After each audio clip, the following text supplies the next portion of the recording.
उत्तम कक्षा। तो आज हम लोग पढ़ेंगे work, power and energy. BHP CHS में फिजिक्स में आपको 1 से 2 क्वेश्चन मिलेगा ही मिलेगा, और भी कोई कंपटीशन एग्जाम में जैसे कि ओलंपियाड का एग्जाम सब हो गया आपका, भी ये बिहार लेवल पे आपका पॉलिटेक्निक का एग्जाम हो गया, तो कोई भी कंपटीशन के एग्जाम में आपको वर्क पावर एनर्जी से 2-3 क्वेश्चन तो मिलता ही मिलता है। तो आज अगर जो बच्चे ध्यान से अगर इस चैप्टर का लेक्चर सुनेंगे और क्वेश्चन प्रैक्टिस करेंगे तो यकीन मानिए उनका सारा क्वेश्चन नहीं छूटेगा एग्जाम में। तो चलिए हम लोग स्टार्ट करते हैं। सबसे पहले वर्क होता क्या है? वर्क मतलब होता है काम। काम क्या होता है?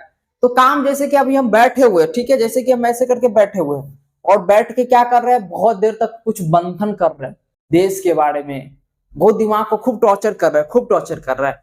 तो आदमी कहता है बहुत छोड़ो, मेरा दिमाग आज बहुत काम किया, मेरा दिमाग खराब हो गया। चाहे बैठ के कंप्यूटर पे बैठ के बहुत काम कर रहे हैं, बहुत काम, टाइपिंग कर लिया, ये कर लिया, टाइपिंग होगी। अब कह रहे हैं कि आज हम बहुत काम किए। अब मम्मी लोग जैसे हो गया खाना बना रही है, एक जगह पे बैठ गई सपोज, और किचन में ऐसे करके खड़ी है, सब जगह खाना बना रही है, तो मम्मी लोग भी कहती है आज हम बहुत काम किए। तो हमको कंफ्यूज हो रहा है। बच्चा जैसे सीट पर टेबल पर तुम लोग बैठ के पढ़ रहा हो, लिख रहा होगा, लिख रहा होगा, लिख रहा होगा, तुम लोग भी कह रहा होगा हम बहुत काम कर रहे हैं, बहुत पढ़ाई किया, आज बहुत काम किए। तो फिजिक्स जो है इसको काम नहीं मानता है। फिजिक्स कहता है कि आपका जो आप जिस चीज से फोर्स लगा रहे हैं, आप जिस चीज से फोर्स लगा रहे हैं और जिस ऑब्जेक्ट पे लगा रहे हैं, अगर वो ऑब्जेक्ट डिस्प्लेस कर रहा है आपके फोर्स लगाने से तो वर्क डन कर रहा है। एग्जाम्पल के लिए समझाते हैं, जैसे कि हम इसको बोर्ड को धक्का दे रहे हैं, धक्का दे रहे हैं, बोर्ड को खूब धक्का दे रहे हैं, हम तो खूब धक्का दे रहे हैं बोर्ड को, यानी कि खूब फोर्स लगा रहे हैं, लेकिन ये डिस्प्लेस हो रहा है, इसका मूवमेंट हो रहा है, नहीं हो रहा है, यानी हमारा वर्क डन यहाँ पर क्या हो गया, 0। अब हम क्या किए, एक और एग्जाम्पल से समझाते हैं। एक और जैसे इसको सर पे रख लिए, खूब भारी चीज को ऐसे करके जा रहे, खूब जा रहे, सीधा जा रहे, सीधा जा रहे, जा रहे। अब बहुत भारी चीज है, अब मैं हम कर आज बहुत काम किए, बहुत भारी उठाए, थक गए। तो साइंस कहता है कि आप वर्क डन नहीं किए, हमारा वर्क डन यहाँ पर 0 हो गया। क्यों? क्योंकि हम इसको यहाँ पर रखे हुए माथा पे भारी चीज, और तो हमारा क्या रहा है, फोर्स कितना लग रहा है यहाँ पर, फोर्स हम तो लगा नहीं रहे, बस पकड़े हुए होल्ड किए।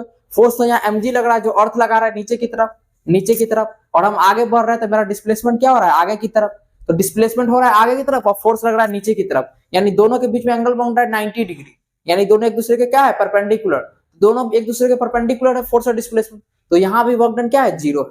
तो ये ध्यान रखने वाली बात है। तो जो बच्चा फिजिक्स को एकदम कॉन्सेप्ट को एकदम प्रैक्टिकल वे में विजुलाइज करेगा, उसको ये चैप्टर बहुत समझ में आएगा। तो वर्क डन का डेफिनेशन लिखेंगे, वर्क डन।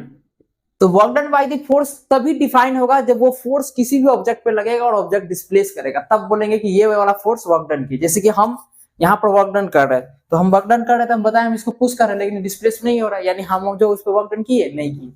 तो ये ध्यान में रखना है। तो वर्क डन का फॉर्मूला अभी तक हम लोग याद करेंगे, W इक्वल टू फॉर्मूला होता है Fs cos थीटा। क्या होता है फॉर्मूला? Fs cos theta.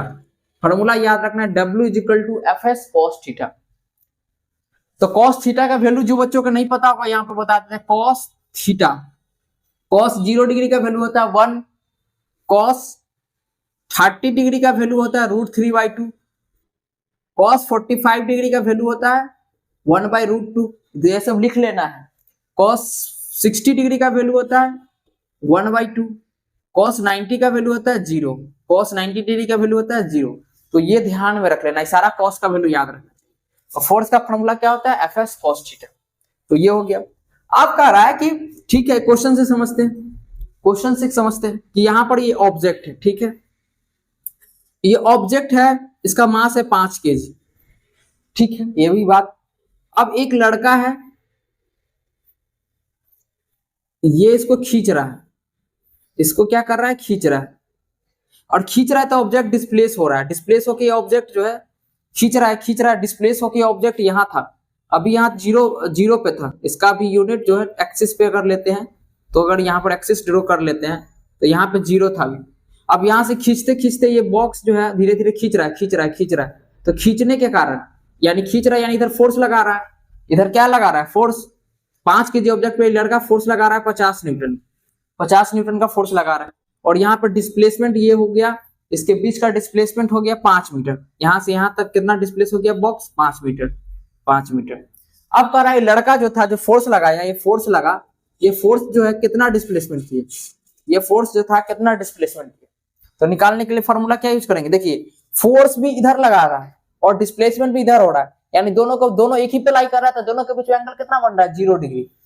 तो फॉर्मूला यूज करेंगे W is equal to, formula use करेंगे FS cos थीटा, फॉर्मूला होता है cos थीटा।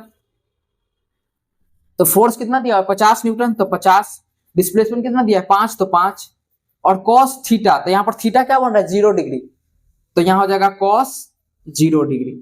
तो लिखेंगे 50 को 5 से गुना करेंगे तो क्या हो जाएगा 250, 250 cos 0 डिग्री का वैल्यू क्या होता है 1, तो 250 गुने 1, तो 250 को 1 से गुना कर देंगे, तो 250 को 1 से गुना करेंगे तो आंसर आ जाएगा 250 जूल। यानी कि जो लड़का फोर्स लगाया और उसके कारण जो वर्क डन हुआ, उसके फोर्स के कारण कितना वर्क डन हुआ 250 जूल, तो यहां से निकाल लेंगे। तो ये फॉर्मूला का यूज समझ ली। अब हम लोग जो है और भी अलग अलग टाइप का फॉर्मूला, और एक और चीज, अगर हम लोग को क्वेश्चन में कैसे कैसे क्वेश्चन पूछ सकता है कि अगर हमको क्वेश्चन में वर्क डन दिया रहेगा, वर्क डन क्वेश्चन के में कैसे कैसे पूछ सकता है कि क्वेश्चन में अगर हमको वर्क डन दिया रहेगा, वर्क डन गिवन मतलब टिक लगा दिए मतलब दिया रहेगा, ये मेरा तरीका है बताने का, टिक लगा हुआ यानी क्वेश्चन में दिया रहता है। और डिस्प्लेसमेंट जो है ये भी दिया हुआ है, डिस्प्लेसमेंट ये भी जो है टिक लगा हुआ यानी दिया हुआ रहेगा क्वेश्चन। अब हमको निकालना रहेगा थीटा, थीटा निकालना रहेगा क्वेश्चन में, एंगल थीटा, या इसको एंगल बोलेगा क्वेश्चन में कि दोनों के बीच में एंगल कितना बन रहा होगा फोर्स और डिस्प्लेसमेंट के बीच में। तो हम लोग क्या फॉर्मूला यूज करेंगे एंगल निकालने के लिए, यानी क्या निकालेंगे cos थीटा, क्या निकालेंगे cos theta. cos theta is equal to formula हो जाएगा, cos theta is equal to formula हो जाएगा वर्क डन का फॉर्मूला यहां से होता था, देखिए फॉर्मूला डेराइव करना सिखाते हैं। W इज इक्वल टू क्या होता है FS cos theta, W is equal to क्या होता है FS cos थीटा। अब हमको निकालना क्या है cos थीटा, तो ये FS इधर मल्टीप्लाई में रहेगा तो डिवाइड, यानी W divided by force into displacement, ये ध्यान में रख लेना। तो हम लोग को ऐसे लगाना है, वर्क डन को फोर्स इनटू डिस्प्लेसमेंट से मल्टीप्लाई करके क्या कर देंगे डिवाइड कर देंगे, तो हम लोग का क्या आ जाएगा cos थीटा आ जाएगा। तो ये चीज को एकदम अच्छे से ध्यान में रख लेना है। ये हो गया। जैसे क्वेश्चन से समझने का हम लोग कोशिश करते हैं कि क्वेश्चन में सपोज मान लेते हैं कि वर्क डन हमको दिया रहा है, वर्क डन हमको दे दिया 25 जूल, वर्क डन कितना दे दिया 25 जूल, और फोर्स कितना दे दिया 15 न्यूटन का, और डिस्प्लेसमेंट कितना दे दिया 2 न्यूटन का। ठीक है, आप कह रहा है दोनों के बीच में एंगल कितना होगा, फोर्स और डिस्प्लेसमेंट ये दोनों के बीच में एंगल कितना होगा, थीटा कितना होगा, एंगल मतलब थीटा कितना होगा। तो फॉर्मूला क्या होता है cos theta is equal to work done by force into displacement. तो लिखेंगे cos theta is equal to work done कितना दिया हुआ है 25, तो ऊपर में हो जाएगा 25 जूल, नीचे में हो जाएगा फोर्स कितना है 15, और डिस्प्लेसमेंट कितना है 2, तो 15 गुने 2। समझ में आ रहा है। चाहे हम लोग क्या करते हैं फोर्स को भी 25 मान लेते हैं, कितना मान लेते हैं फोर्स को भी 25 न्यूटन, फोर्स को भी हम लोग क्या मान लेते हैं 25 न्यूटन। तो यहाँ हो जाएगा फोर्स इंटू डिस्प्लेसमेंट कितना हो जाएगा 25 गुने 2, 25 गुने 2 हो गया। अब हम इसको सॉल्व कर लेंगे, तो cos theta is equal to ऊपर में 25 से 25 क्या हो जाएगा खत्म, तो क्या आ गया cos थीटा का वैल्यू 1/2 आ गया।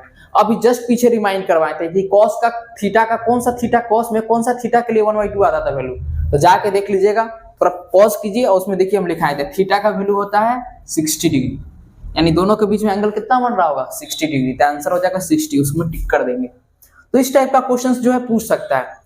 फिर आगे हम लोग बढ़ते हैं, next condition required for force में पहला हो जाएगा फोर्स खुद, दूसरा उसका डिस्प्लेसमेंट मस्ट होना चाहिए, डिस्प्लेसमेंट ये दो चीज तो होना ही होना चाहिए। अब पहला कंडीशन हो गया कि वर्क डन पॉजिटिव कब होगा, वर्क डन जो होगा पॉजिटिव कब होता है। तो वर्क डन पॉजिटिव कैसे होगा, हम इस पर जो है क्या कर रहे हैं, ये रहा, हम इसको ऐसे करके धक्का दे रहे हैं, इसको ऐसे करके धक्का दे रहे हैं, धक्का दे रहे हैं, धक्का दे रहे हैं, हम फोर्स भी इधर लगा रहे हैं, डिस्प्लेसमेंट भी इधर लगा रहे हैं। तो when the direction of force and displacement is in the same direction, जब दोनों का डायरेक्शन सेम हो, तो दोनों का डायरेक्शन सेम होगा, उस समय वर्क डन क्या होता है पॉजिटिव। तो यहाँ पर लिख देंगे, ये ऐसे डायरेक्शन दिखा रहा है फोर्स, और ये हो गया डिस्प्लेसमेंट, दोनों वेक्टर क्वांटिटी है इसलिए इस पर एरो लगा रहे हैं। तो दोनों का डायरेक्शन सेम रहेगा, यानी ये इधर लग रहा है, ये भी इधर लग रहा है, दोनों का डायरेक्शन क्या है सेम। तो इस केस में हम लोग का वर्क डन क्या आता है पॉजिटिव। अब जब फोर्स और डिस्प्लेसमेंट दोनों सेम डायरेक्शन में है, तो इस समय जो थीटा होता है, थीटा कितना होता है, एंगल दोनों के बीच में 0 डिग्री। ये भी ध्यान में रखना, ऑब्जेक्टिव में डायरेक्ट क्वेश्चन आएगा, एकदम ध्यान से सुनना है। दूसरा, वर्क डन जो है 0 कब होगा, वर्क डन 0 कब होगा, 0। तो अभी हम बताए थे कि जैसे इसको सर पे लेके हम जा रहे थे भारी चीज को, तो हमारा फोर्स लग रहा था, फोर्स लग रहा है mg नीचे की तरफ, और इसका डिस्प्लेसमेंट हो रहा है इधर, तो दोनों के बीच में एंगल बन रहा है 90 डिग्री, यानी दोनों एक दूसरे के क्या है परपेंडिकुलर, दोनों एक दूसरे के है परपेंडिकुलर, यानी फोर्स और डिस्प्लेसमेंट, ये दोनों के बीच में जो एंगल बनता है कितना बनता है एंगल 90 डिग्री। कितना एंगल बनता है 90 डिग्री। इस केस में जो थीटा का वैल्यू तो ऑलरेडी 90 डिग्री आएगा, इस केस में वर्क डन हमारा क्या हो जाता है 0। जैसे कि एग्जांपल से समझने का कोशिश और करते हैं कि जैसे कि हम लोग का ये सन हो गया, ये क्या हो गया, ये हमारा सन हो गया, ये सन हो गया, ये हमारा अर्थ हो गया, ये क्या हो गया अर्थ, मान लेते हैं ये हमारा अर्थ है। अब क्या कर रहा है, सन फोर्स लगा रहा है इसको इस तरफ, इनवर्ट इधर लगा रहा है, लेकिन हमारा अर्थ डिस्प्लेसमेंट कर रहा है इस तरफ, हमारा अर्थ जो है डिस्प्लेसमेंट कर रहा है इस तरफ ऐसे, तो दोनों के बीच में ये फोर्स हो गया और ये डिस्प्लेसमेंट हो गया। अब दोनों के बीच 0, यानी यहां पर भी वर्क डन क्या होता है 0, याद रख लेना है। तो ये हो गया। तीसरा हम लोग आप देखते हैं वर्क डन नेगेटिव कब होता है, वर्क डन नेगेटिव कब होता है। तो वर्क डन नेगेटिव कब होगा, वर्क डन नेगेटिव जब होगा जब क्या करेंगे, इसको हम फोर्स लगा रहे हैं इस तरफ, जैसे दो गाड़ी है मेरा, एक मेरा गाड़ी है, एक मेरा दोस्त, जैसे कि एग्जांपल से लेते हैं कार ले लेते हैं, ठीक है, कार से समझाने का कोशिश करते हैं। कार से एक लड़का कर रहा है खूब खूब खूब खूब फोर्स लगा रहा है, 50 न्यूटन का फोर्स लगा रहा है। एक लड़का जो है खूब ज्यादा 100 न्यूटन का फोर्स लगा रहा है, 100 न्यूटन का फोर्स लगा रहा है। ये F1 फोर्स हो गया, ये F2 फोर्स हो गया, ये F2 फोर्स हो गया। एक लड़का 50 न्यूटन का फोर्स लगा रहा है इस तरफ, एक लड़का 100 न्यूटन का फोर्स लगा रहा है इस तरफ। तो कह रहा है कि अब और ये क्या हो रहा है, इसका डिस्प्लेसमेंट तो होगा, जाहिर सी बात है इधर ही होगा, इधर ही मान लेते कुछ भी हो रहा होगा। अभी हम समझने के लिए मान लेते कि एस कोई डिस्प्लेसमेंट हो रहा है, इसका कुछ भी वैल्यू होगा तो वैल्यू होगा, ध्यान में रखना है। अब हम बोलेंगे ये लड़का का फोर्स से वर्क डन कितना आएगा, तो ये लड़का का फोर्स तो इधर लगा रहा है बेचारा इस डायरेक्शन, लेकिन और कार का डिस्प्लेसमेंट किस हो रहा है इस डायरेक्शन, यानी ये लड़का के मुकाबले में फोर्स इधर लग रहा है और डिस्प्लेसमेंट इधर हो रहा है इसके फोर्स के मुकाबले, यानी ये लड़का जो वर्क डन कर रहा है कैसा वर्क डन कर रहा है नेगेटिव, कैसा वर्क डन कर रहा है नेगेटिव।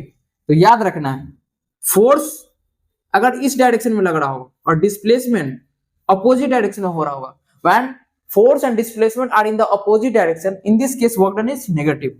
जब फोर्स और डिस्प्लेसमेंट दोनों अपोजिट डायरेक्शन होगा तो वर्क डन क्या हो जाएगा नेगेटिव, यानी यहाँ पर वर्क डन हो जाएगा नेगेटिव। और थीटा का वैल्यू याद रखना है, एक इधर जा रहा है एक इधर आ रहा है, एक ऐसे जा रहा है एक इधर आ रहा है, तो दोनों के बीच एंगल बनता है 180 डिग्री। कितना एंगल बनता है 180 डिग्री, यानी यहाँ पर थीटा का वैल्यू क्या हो जाएगा 180 डिग्री।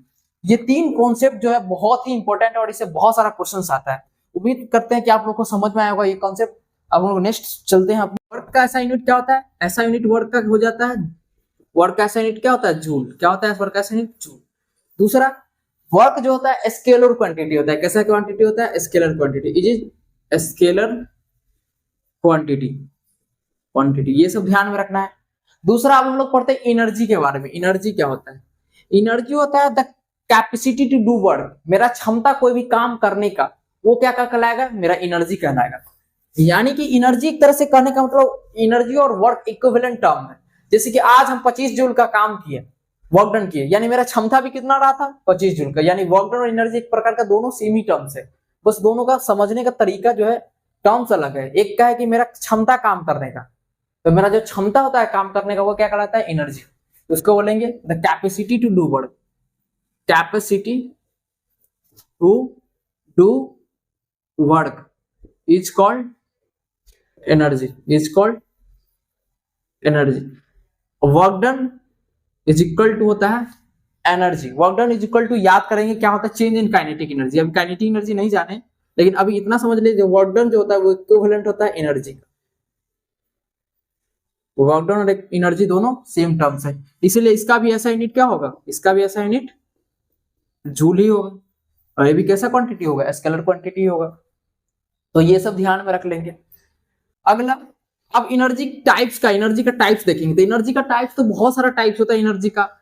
एनर्जी का हीट एनर्जी हो गया, इलेक्ट्रिकल एनर्जी हो गया, काइनेटिक एनर्जी हो गया, पोटेंशियल एनर्जी हो गया, मैग्नेटिक एनर्जी हो गया, इलेक्ट्रिक पोटेंशियल एनर्जी हो गया। तो एनर्जी का तो बहुत टाइप्स है, तो टाइप्स तो पूछेगा तो अलग हो जाएगा। विंड एनर्जी हो गया, तो एनर्जी का टाइप्स तो अलग है, बहुत सारे एनर्जी का टाइप्स है, लेकिन हम लोग को जो डील करना रहेगा न्यूमेरिकल्स में सॉल्व करना रहेगा, उसमें ज्यादातर हम लोग पोटेंशियल, ग्रेविटेशनल पोटेंशियल एनर्जी को डील करेंगे और इसको डील करेंगे काइनेटिक एनर्जी को।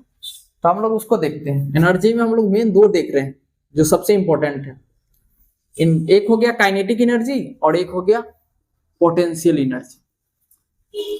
पोटेंशियल में भी हम लोग किसको देखेंगे ग्रेविटेशनल पोटेंशियल एनर्जी, किसको देखेंगे ग्रेविटेशनल पोटेंशियल एनर्जी। पहले पोटेंशियल एनर्जी का डेफिनेशन देख लेते हैं उसके बाद तो वैसा एनर्जी जो मोशन के कारण होता है, जैसे कि अभी हम रुके हुए हैं तो मेरा काइनेटिक एनर्जी, मेरा एनर्जी क्या है, जीरो, हम कुछ कर भी नहीं रहे।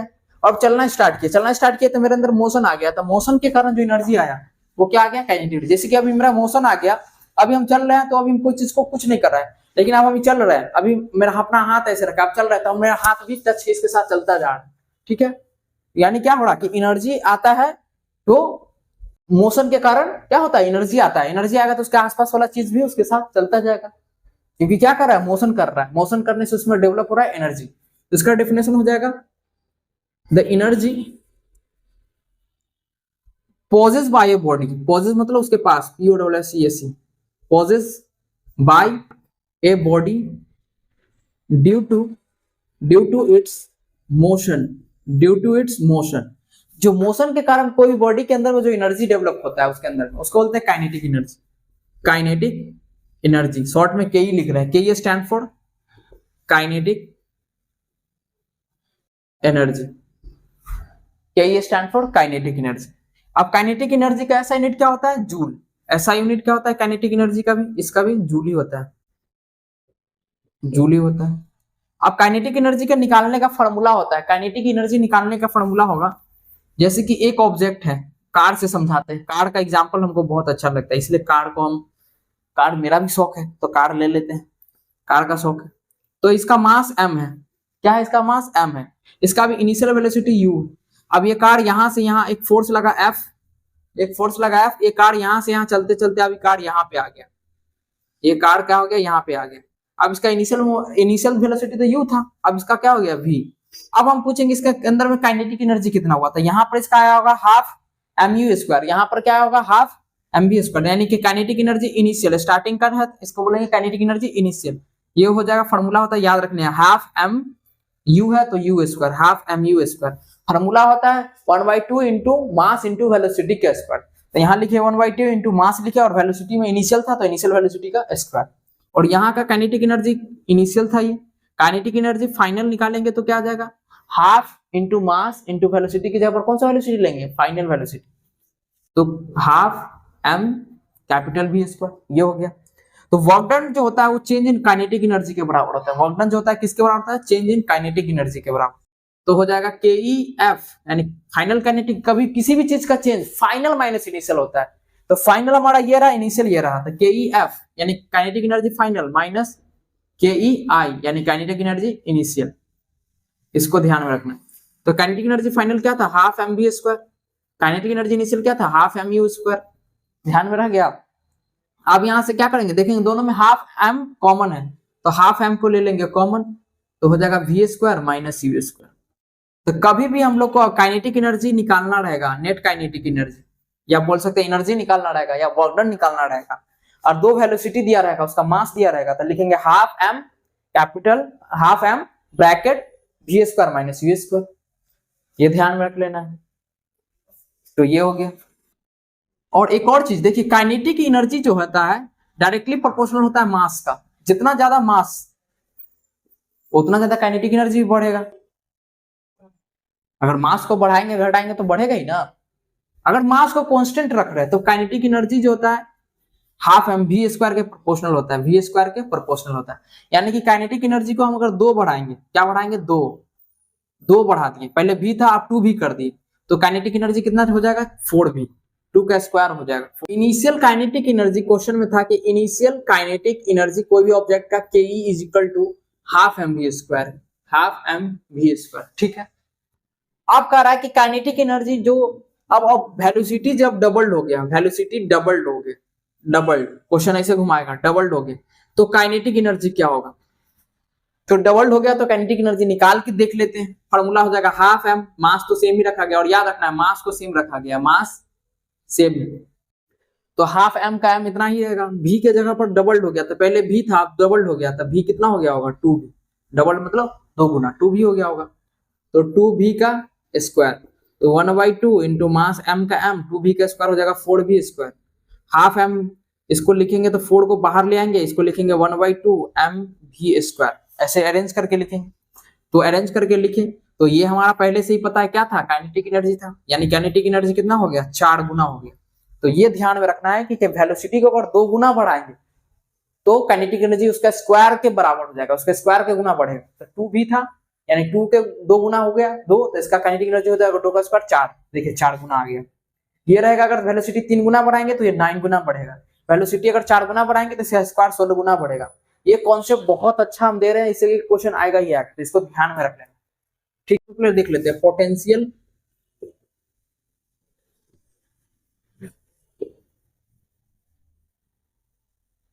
पोटेंशियल एनर्जी क्या होता है।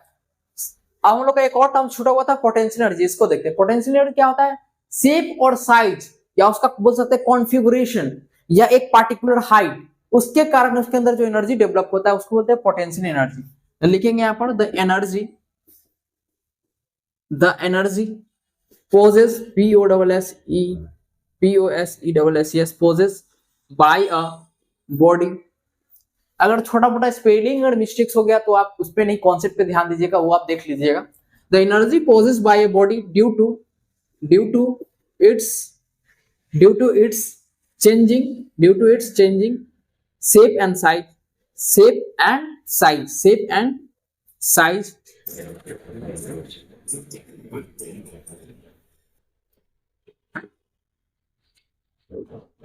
and position। तो अभी हम लोग देख रहे थे पोटेंशियल एनर्जी। पोटेंशियल एनर्जी कैसे डेवलप होता है, जैसे कि कोई भी चीज इसको, इसका शेप अभी ऐसा है, इसको शेप को ऐसे मोड़ दिए, तो मोड़ने के कारण इसमें शेप में क्या हो गया, इसको मोड़ने के कारण यानी शेप और साइज चेंज करने के कारण इसमें पोटेंशियल एनर्जी आ गया। कौन सी एनर्जी आ गया, पोटेंशियल एनर्जी। शेप और साइज चेंज होता था उसके अंदर में जो एनर्जी आता है उसको बोलते हैं पोटेंशियल एनर्जी।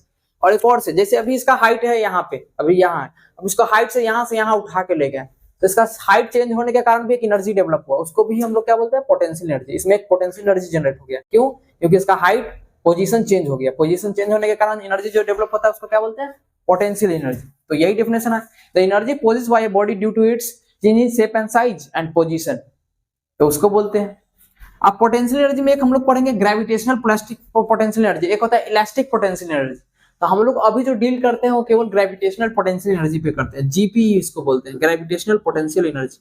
ये निकालने का फॉर्मूला होता है, यहाँ पर ध्यान रखिएगा, mass into acceleration due to gravity, acceleration due to gravity into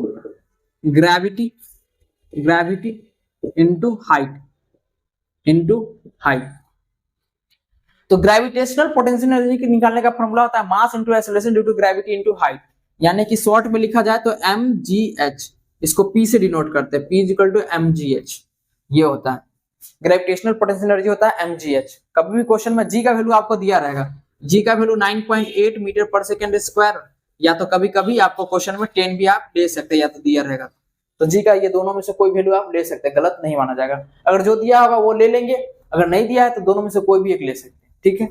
तो ये हो गया mgh, तो इससे आप ग्रेविटेशनल पोटेंशियल एनर्जी निकाल सकते हैं, ठीक है। अब हम लोग देखते हैं पावर के बारे में। तो अभी हम लोग देखते हैं पावर के बारे में। पावर क्या होता है, पावर होता है शक्ति, पावर मतलब शक्ति। तो शक्ति डेवलप करने के लिए दो एग्जांपल लेते हैं, एक सोहन है और एक मोहन है।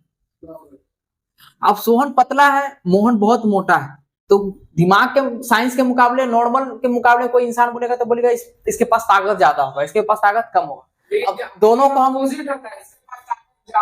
दोनों को एक हम काम देते, इसको काम दिए कि चलो तुम ना एक चीज को इसको डिस्प्लेस करके बताओ, तो क्या क्या फुर्ती था इसके पास, इसको ऑब्जेक्ट को तुरंत डिस्प्लेस कर दिया। ये मास m ऑब्जेक्ट था, इसको डिस्प्लेस कर दिया, और डिस्प्लेस कर दिया 2 सेकंड में।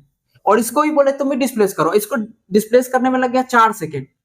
यानी कि कौन वर्क डन ज्यादा किया, तो टाइम के मुकाबले में वर्क डन तो ये किया सबसे तेज, और ये क्या किया, लेट किया।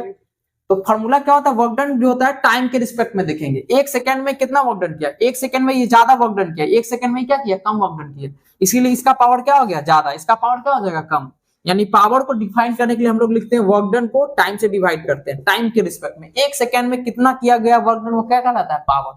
1 सेकंड में जो वर्क डन हम लोग करते हैं वही क्या कहलाता है, पावर, ध्यान में रखना। तो एक एग्जांपल से हम समझाएं, अब इसका डेफिनेशंस लिखाते हैं पावर का। पावर का डेफिनेशन होता है work done per unit time. Power का डेफिनेशन होता है power work done bye a body per unit time. The work done bye a body per unit time is called power. ये हो गया। अब पावर को हम लोग लिखते हैं ऐसे, वर्क डन बाय टाइम। ये फॉर्मूला हो गया, power is equal to work done by time, power is equal to work done by time. अब इसको शॉर्ट में पावर को P से डिनोट करेंगे और वर्क डन को W से, टाइम को T से, तो P is equal to W by T, ये आ गया। तो ये ध्यान में रख लेना। अब वर्क डन का यूनिट होता है जूल, वर्क डन का यूनिट क्या होता है जूल, टाइम का क्या होता है सेकेंड, यानी जूल पर सेकेंड, इसका क्या होगा जूल पर सेकेंड। और जूल पर सेकेंड का ही हम लोग क्या बोलते हैं वाट, यानी जूल पर सेकेंड किसके इक्विवेलेंट होता है वाट का। यानी ये सब चीज को एकदम ध्यान में रखना है। ऐसा यूनिट पावर का क्या हो जाएगा तो वाट, ऐसा यूनिट ऑफ पावर हो जाएगा वाट। अब गौर से घर में आपका बल्ब होगा, फ्रिज होगा, कोई भी इलेक्ट्रिकल अप्लायंसेस होगा, सबका कुछ ना कुछ पावर लिखा हुआ रहता है। देखते हैं कि 60 वाट का बल्ब है, 250 वाट का ये फ्रिज है किसी का, और किसी का गाड़ी का हॉर्स पावर 750 वाट है। सीसी सब भी यूज किया जाता है, बड़ा बड़ा गाड़ी के लिए सीसी यूज किया जाता है पावर, बाइक सब के लिए, बड़ा बड़ा गाड़ी के लिए, और बड़ा और भी बड़ा ट्रक उरक के लिए हॉर्स पावर यूज किया जाता है एचपी। यानी 1 किलोवाट में कितना वाट होता है, 1 किलोवाट में होता है 1000 वाट। 1 मेगावाट, 1 मेगावाट में कितना होता है 10 to the power 6 watt, 10 to the power 6 watt. और एक होता है 1 एचपी, 1 एचपी मतलब 1 हॉर्स पावर, 1 हॉर्स पावर में होता है 746 वाट, 746 वाट। हॉर्स पावर मतलब सब ये जनरेटर, ये गाड़ी, बड़ा बड़ा गाड़ी ट्रक सबका हॉर्स पावर में होता है। तो जो बड़ा बड़ा यूनिट हो गया ये सब यूनिट होता है हॉर्स का। कन्वर्ट करना रहेगा तो कर लेंगे, जैसे एचपी को वाट में चेंज करना रहेगा तो 1 एचपी बराबर 746 वाट, किलोवाट को वाट में चेंज करना रहेगा तो 1 किलोवाट में कितना वाट 1000 वाट, 1 मेगावाट में 10 टू द पावर 6 वाट। तो ये सब जो है चेंज करने के लिए यूनिट ध्यान में रखना है। तो ये हो गया।